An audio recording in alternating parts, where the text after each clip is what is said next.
Hello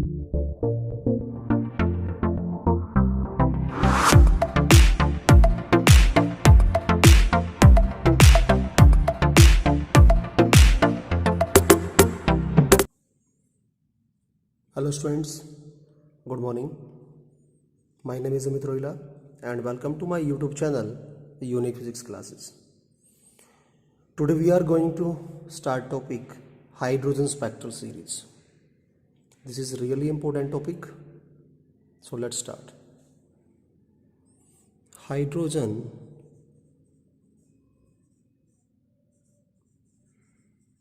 spectral series.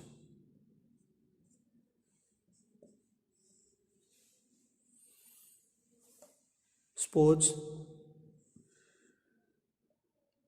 ये nucleus है, ठीक है। इसके सराउंडिंग में ऑर्बिटल्स हैं,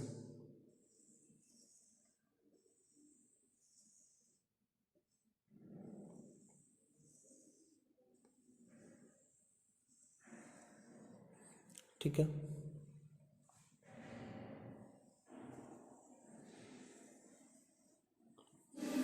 और जब भी higher orbit to lower orbit कोई इलेक्ट्रॉन आएगा, ठीक है, तो आपको पता है कि भाई क्या होगा, उससे एक एनर्जी रिलीज होगी।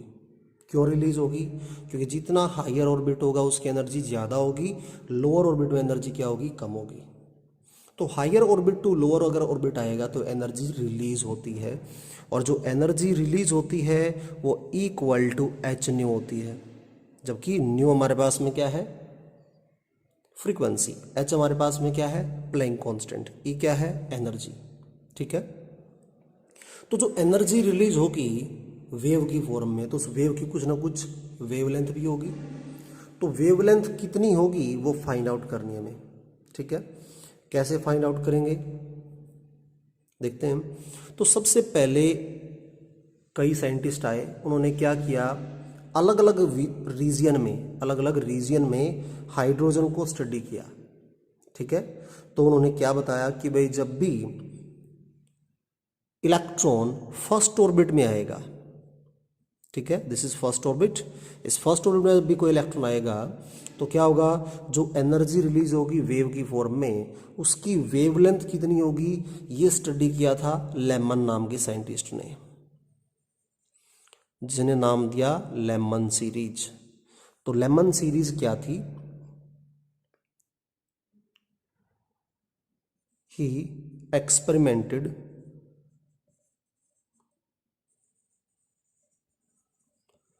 Value of wavelength release during electron coming from higher orbit to ground state। Ground state का मतलब क्या होता है, first orbit. Ground state of atom in ultraviolet region, ठीक है। ये ध्यान रखना, क्योंकि ये 1 मार्क में क्वेश्चन आ सकता है कि भाई कौन से रीजियन में इसको स्टडी किया गया था, तो अल्ट्रावायलेट रीजियन के अंदर, ठीक है। इससे बताया कि जो वेवलेंथ बनेगी वो बनेगी 1/λ is equal to nu bar equal r multiply 1/1² minus 1/n²। जबकि r हमारे पास है राइट ब्रेक कांस्टेंट, ठीक है। जो राइट ब्रेक कांस्टेंट है उसकी वैल्यू है 10⁻⁷ पर मीटर, ठीक है, 10⁻⁷ पर मीटर, ठीक है। और n की जो वैल्यू है वो क्या होगी, 2, 3 गोज टू इन्फिनिटी, क्योंकि higher orbit to lower orbit में आएगा ना। तो 1 हमारे पास फर्स्ट ऑर्बिट है जिसमें इलेक्ट्रॉन आ रहा है, ठीक है। अब सेकंड से आ सकता है फर्स्ट में, थर्ड से फर्स्ट में आ सकता है, फिफ्थ से फर्स्ट में आ सकता है।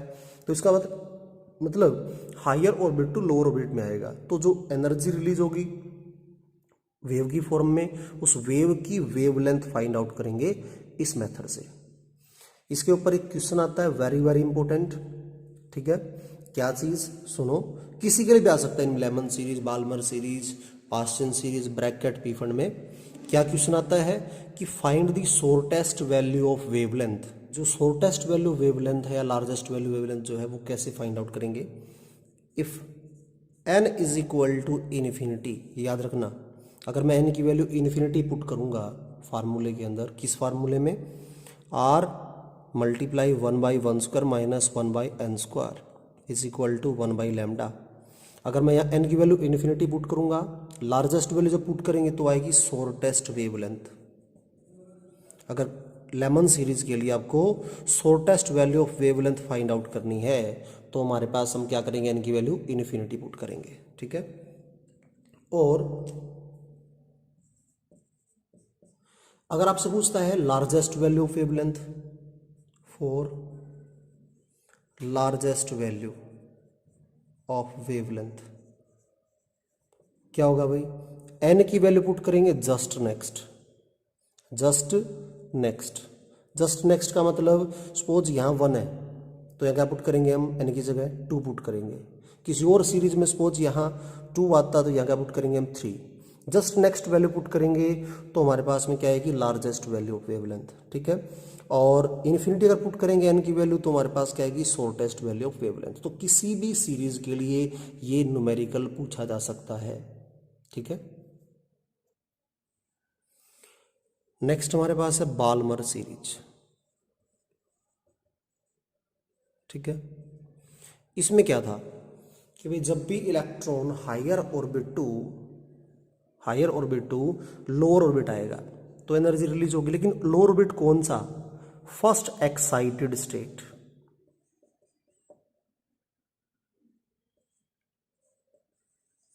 फर्स्ट एक्साइटेड स्टेट का मतलब क्या है, जिसको बोल सकते हैं सेकेंड ऑर्बिट, ठीक है। और इसने कौन से रीजन में स्टडी किया था भाई, विजिबल रीजन में, ये ध्यान रखना, विजिबल रीजन में इसने स्टडी किया था। और वेवलेंथ जो बनी थी वो कैसे फाइंड आउट करेंगे, 1/λ is equal to nu bar equal r multiply 1/2² minus 1/n²। और n की वैल्यू हमारे पास में क्या होगी, 3 से स्टार्ट होगी, 3 4 5 6 गोज टू इन्फिनिटी, ठीक है। तो ये हमारे पास था लेमन सीरीज स्टार्टिंग में। सेकेंड ऑर्बिट में अगर आएगा तो हमारे पास क्या होगा, बाल्मर सीरीज, ठीक है। और थर्ड ऑर्बिट में अगर आता है तो हमारे पास बनेगा पास्चन सीरीज, ठीक है। थर्ड ऑर्बिट में आया तो क्या होगा, हमारे पास पास्चन सीरीज बनेगी। और उसने कौन से रीजन में स्टडी किया था भाई, पास्चन सीरीज। इसने स्टडी किया था इंफ्रारेड रीजन में, ठीक है। तो इस रीजन में स्टडी किया था इसने, और इसके अकॉर्डिंग जो वेवलेंथ बनेगी वो कितनी बनेगी, 1/λ is equal to nu bar is equal to r multiply 1/3² minus 1/n²। और n की वैल्यू क्या होगी, 4 5 6 गोज टू इन्फिनिटी, ठीक है। अगर फोर्थ ऑर्बिट में इलेक्ट्रॉन आता है, ठीक है, तो उससे हमारे पास क्या बनेगी भाई, ब्रैकेट सीरीज, ब्रैकेट, ठीक है। और उसने क्या बताया भाई, ब्रैकेट सीरीज। और इसके अकॉर्डिंग क्या था भाई, कौन से रीजन में स्टडी किया था इसने भाई, इंफ्रारेड में ही, इंफ्रारेड रीजन। और इसने बताई जो वेवलेंथ होगी 1/λ equal to nu bar equal r multiply 1/4² minus 1/n²। और जो n की वैल्यू है वो क्या होगी, 5 6 7 8 गोज टू इन्फिनिटी, ठीक है। पास्चन के बाद हमारे पास आया भाई ब्रैकेट, ब्रैकेट के बाद हमारे पास आएगा पी फंड सीरीज।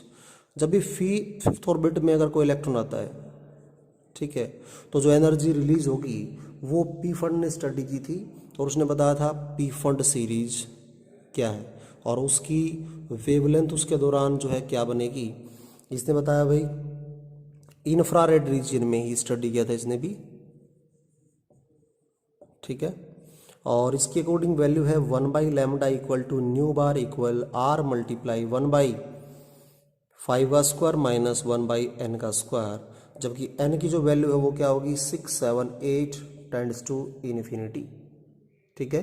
तो ये थी हमारे पास में हाइड्रोजन स्पेक्ट्रल सीरीज, जिस पे क्वेश्चन आ सकता है किसी भी सीरीज के लिए लार्जेस्ट वैल्यू ऑफ वेवलेंथ का या शॉर्टेस्ट वैल्यू ऑफ वेवलेंथ का। नेक्स्ट पॉइंट है एनर्जी लेवल डायग्राम।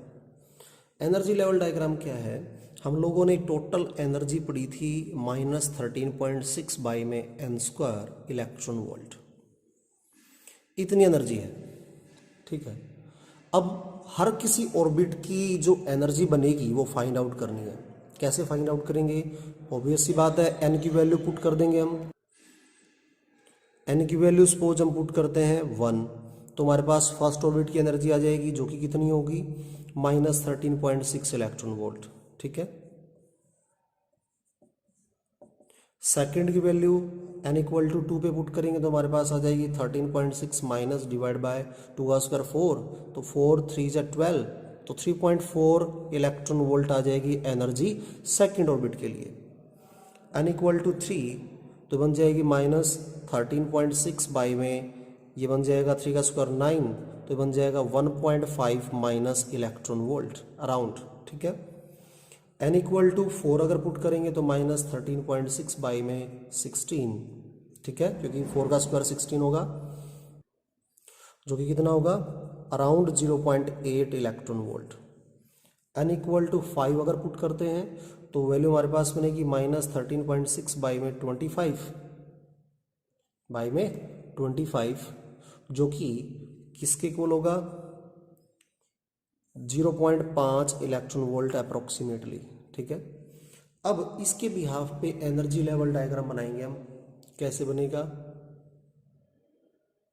देखो,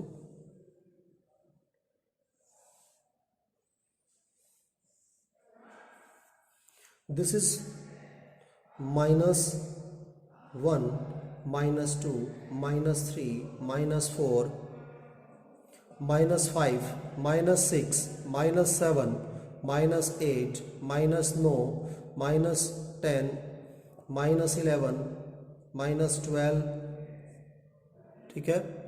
और ऐसे ही हमारे पास में क्या आ जाएगा भाई -13 और -14, ठीक है। क्लियर पॉइंट इतना। अब ये सभी वैल्यूज नेगेटिव में है इलेक्ट्रॉन वोल्ट के अंदर, तो फर्स्ट ऑर्बिट में क्या होगा, n की वैल्यू 1 थी तो टोटल एनर्जी हमारे पास बन जाएगी -13.6, ठीक है। और 13.6 हमारे पास किसके लिए थी, फर्स्ट ऑर्बिट की। और लेमन सीरीज में भी क्या था, जब भी higher orbit to first orbit में अगर आएगा तो ट्रांजिशन में जो एनर्जी रिलीज होगी वो कितनी बनेगी -13.6 इलेक्ट्रॉन वोल्ट। तो ये लेमन सीरीज के लिए भी बन सकता है एनर्जी लेवल, ठीक है।